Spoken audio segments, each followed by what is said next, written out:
Today was day 2 of Funkoween, where Funko reveals its upcoming products. And to be honest, I don't know why they call it Funkoween. Most of the reveals don't really have anything to do with Halloween, and the ones that do aren't really exactly new. I actually think it just confuses new people because it's May, and the older Funko fans that know what it is probably have similar thoughts like me, like, why is this Funkoween?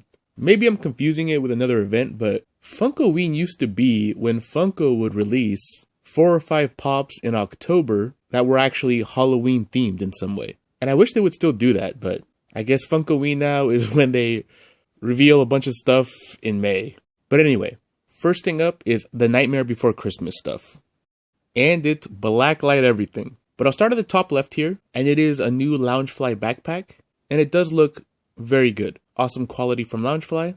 Continuing on to the right, there's some new plush and some new pocket pops. I'm not a big fan of the plush, but these ones actually look pretty good. Probably because they try to make these look like pops and gave them the black pop eyes. Sometimes Funko's plush with the normal eyes look kind of cheap to me. And there's nothing new about the pocket pops, they're just black light colored. And they also made 5 new sodas, which actually look pretty good to me, except for maybe Oogie Boogie. I think that's the weak one. But the Mayor, Jack, Sally, both Jacks actually, those all look good. And I do think that the Chase colorway actually looks better in these. Except for maybe Sally. I like the common Sally better with the blue face. But they're definitely very colorful, very cool, and I think a lot of them sold out already. From where they were available, they might pop up somewhere else, if you missed them. Continuing on to the bottom left, it's just all pops that we've already seen before, molds they've already used, just in black light colors. And they're okay. A lot of yellow going on. And I do think there are some people that just collect blacklight Funko Pops, so that's cool. If you don't like blacklight, you don't have to buy them. And on the very, very bottom left, that Zero is an art series. And unlike the other art series, he actually comes in a blacklight box. The pattern on him looks pretty intricate. I can't imagine it's going to come out well because of the way they do past art series. Usually looks all stretched out. And I'm not sure what Funko's deal is with that because I've seen other companies do patterns like that on way smaller figures and actually way more detailed and complicated patterns. And they look very smooth and good and clear. I do like the colors of it, but I doubt it's going to come out looking good. And if you collect the art series, well, now you have a different box that doesn't match the rest of your art series. They're also making a 13-day advent calendar, which again, just the same designs, just a lot smaller. And I think the worst piece out of all of these is that VHS cover thing. Funko's actually made a movie moment of this before. That looks a lot better because it's the actual pop of that curly hill. And it's a very nice piece, but this is just Jack with something that's not even shaped like a VHS cover, but they call it that. Pretty weak in my opinion. And they also revealed a second wave of Hunter x Hunter Pops.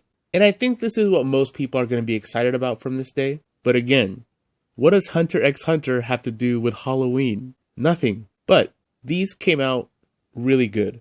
I think these designs translate into pop form really well because it's not an overly designed anime and they look good. I think the commons look very nice enough to get, because I know there's some people that just don't like commons even if they like the character. They just don't want commons for some reason. But they look great. I'm not going to attempt to say all the names, but that movie moment on the bottom, those 2 characters are going to be available separately as exclusives, and I do like that. We got a chase going on. And I think my favorite design out of all of these is that Funko Shop exclusive that's very cute, but also very detailed. Loving that hair sculpt and the pose. Without knowing too much about the anime, it seems like these reveals are very solid.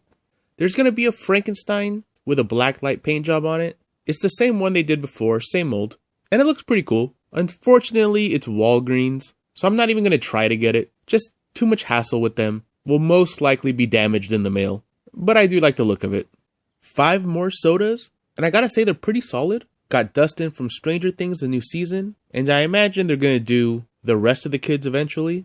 I think the Ursula looks pretty good. Actually works as a soda. The Slimer is probably my favorite. That really looks like a good Slimer, regardless of it being, stylized as a Funko product. You paint those eyes yellow and that's Slimer. And it's not a new technique, but the way they do the transparent slime dripping down looks really good. And glow in the dark is perfect for this character. The Great Garloo I'm not too familiar with, but it looks alright. And I could have swore they had announced Spider-Man Noir before, giving me some deja vu with that one.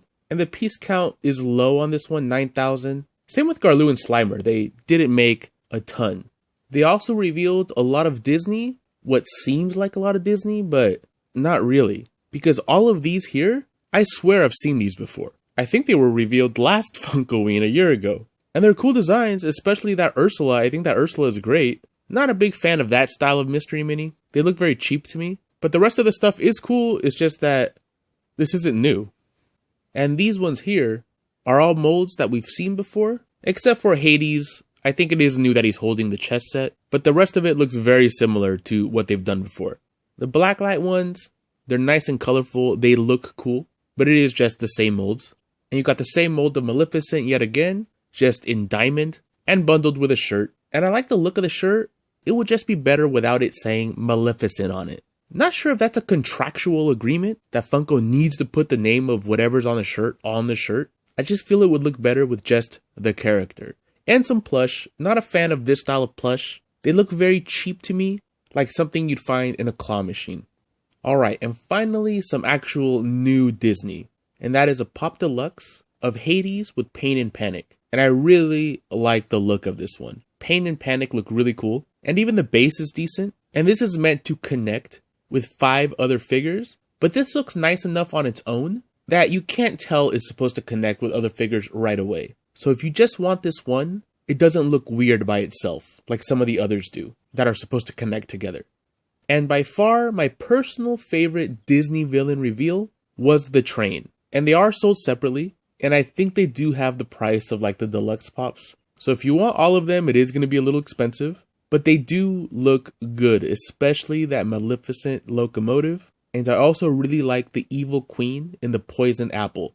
That one's probably my favorite. I think Captain Hook looks good, and so does Ursula and Cruella. But yeah, my favorites are definitely the Evil Queen and Maleficent in this set.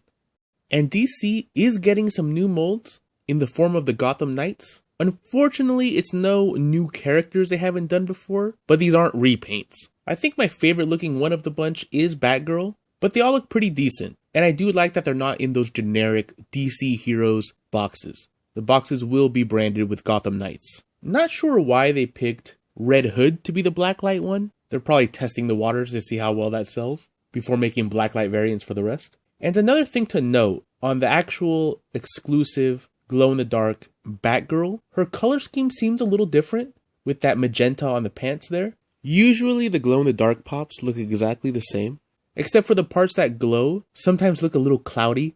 Not sure if this is just a mistake on this glam or what. And they're making a big jumbo-sized Nightwing. Not sure how in demand that is, how many people want a big giant Nightwing, but that'll be at Walmart. And the last reveal of the day, and my favorite one, is Gloomy Bear. Completely unexpected, pretty shocked when I saw this, and I'm really glad they made him flocked. Right from the get-go, no double dipping, and he's got a chase. A chase that looks different enough to make me want both of them. Hopefully the box doesn't have the pink Gloomy Bear on it for the chase, and they actually make new box art for it. I hate when they don't. The only thing I'm kind of iffy about this one is that the blood appears to be painted on over the flocking, and that might look kind of terrible if they don't do it right. So I do hope they put a couple of coats on there, but otherwise it came out pretty perfect. The only thing that sucked is that it's Hot Topic, and when you pre-order from Hot Topic, they put this shipping surcharge on there. Even if it's the only thing you're ordering, I ordered 2 of these, and shipping for 2 of these from Hot Topic pre-order is $10 because they gave me a $2 discount because I'm a VIP, but the shipping was still $8. But if you're not a VIP, $10 to ship these. That's crazy. Alright guys, that was day 2 of Funkoween. Nothing too exciting for me. I actually only ordered one thing. Might pick up the train when it becomes available, but I don't know. It just depends on how much it's going to cost. But I do like that Evil Queen in that apple. Alright, thanks for watching and take it easy.